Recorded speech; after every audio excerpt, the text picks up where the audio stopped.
ഈ സിനിമയെ പറ്റി ആലോചിക്കുന്ന കാലത്ത് തന്നെ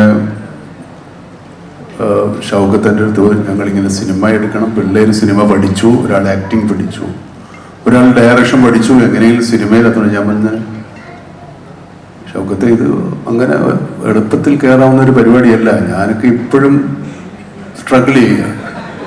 കാരണം ഇത് എത്തിപ്പെടുന്നതിനേക്കാൾ പാടിയ പാടാ ഇവിടെ നിന്നു പോകുന്നു. അപ്പോൾ വേണോ അല്ല, അവര് പിള്ളേരുടെ ആഗ്രഹമല്ലേ, നമുക്ക് സാധിച്ചു കൊടുക്കണ്ടേ എന്ന് പറഞ്ഞു. ഞാൻ പറഞ്ഞത് അറിയാത്ത പിള്ളേർക്ക് ജോലി ചെയ്യുമ്പോൾ അറിയാമെന്ന് പറഞ്ഞു. ഞാൻ പറഞ്ഞു പിള്ളേർക്ക് മനസ്സിലാവും അതിൻ്റെ ബുദ്ധിമുട്ടുകളും പ്രയാസങ്ങളും എന്ന് പറഞ്ഞു. പക്ഷേ ഷൗക്കത്തിൻ്റെ ഒരു പ്രശ്നം വെച്ചാൽ ഷൗക്കത്തിന് അങ്ങോട്ട് നോക്കണമെങ്കിലും അയാളെക്കാണെങ്കിലും മറ്റാളെങ്ങനെയുണ്ട് ഇയാളെങ്ങനെയുണ്ട്, ഇതിപ്പോൾ എല്ലാവരും നമുക്ക് വേണ്ടപ്പെട്ടവരാ, അവരെ വേണ്ട ഇവരെ ഇടെന്ന് പറയാൻ എന്നെ കൊണ്ട് പറ്റില്ല. നിങ്ങൾ അവരോട് പോയി ചോദിക്കുക, അവരുടെ സൗകര്യമുണ്ടോ, ഇയാൾക്ക് സൗകര്യമുണ്ടോ, അവർക്ക് സൗകര്യമുണ്ടോ എന്ന് പറഞ്ഞ് എല്ലാവരെയും പിടിച്ചു. ആക്ടേഴ്സ്, ഈ ഡയറക്ടർ, ഞാൻ പറഞ്ഞു ഡയറക്ടർ എനിക്കറിയില്ല, കഥ നിങ്ങൾക്ക് ഇഷ്ടപ്പെട്ട് എടുക്കുക. അങ്ങനെ ഒരുപാട് ദിവസം എനിക്ക് ഭയങ്കര ഈ സിനിമയിൽ അഭിനയിക്കുന്ന ശല്യം അല്ലാതെ തന്നെ ഇപ്പോഴും അതിനു മുമ്പും ഷൂട്ടിംഗ് നടക്കുമ്പോഴൊക്കെ ശല്യമായി. അതിനിടയ്ക്ക് അച്ഛന് കുറച്ച് വിശ്രമം വേണ്ടി വന്നു. അപ്പം ഞാൻ ഷൗക്കത്തിനോട് പറഞ്ഞു, ഷൗക്കത്ത് ഞാൻ വേണോ, ഞാൻ വരണോ? അല്ല വരണം. ഞാൻ പറഞ്ഞ് എങ്ങനെ അതില്ലാതെ എടുക്കാൻ പറ്റില്ലേ? അല്ല ഈ പടത്തിൻ്റെ ആദ്യം മുതലേ ഇയാളുടെ പേര് പറഞ്ഞുകൊണ്ടാണ് ഇരിക്കുന്നത്, അതുകൊണ്ട് വന്നില്ല പിന്നെ ആൾക്കാർ ചോദിക്കും അയാളോടെ പോയത്.